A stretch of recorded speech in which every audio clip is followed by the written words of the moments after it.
What's up guys, and welcome to my channel. So today's video, I will teach you on how to make CHIGAY soup. So before that, kakain muna ako ng aking breakfast, which is avocado and sandwich. So ayan. So, madali lang yun guys, especially kapag prito yung mga ulam natin, kailangan meron tayong soup.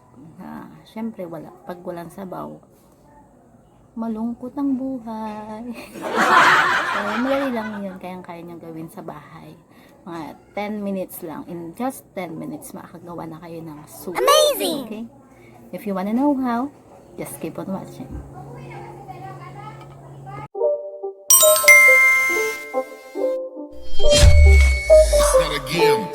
Guys, dahil wala po kaming sabaw, yung ulam namin is prito, magawa po ako ng soup. And para po healthy, kailangan po natin ng malunggay. Ayan, kulong-kulo na siya.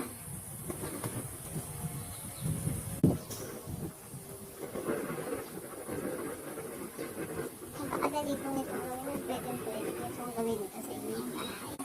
At syempre, ang penali natin ay ang itlog. Kasi soup na po yung ginagawa natin. Ayan. Ayan na siya.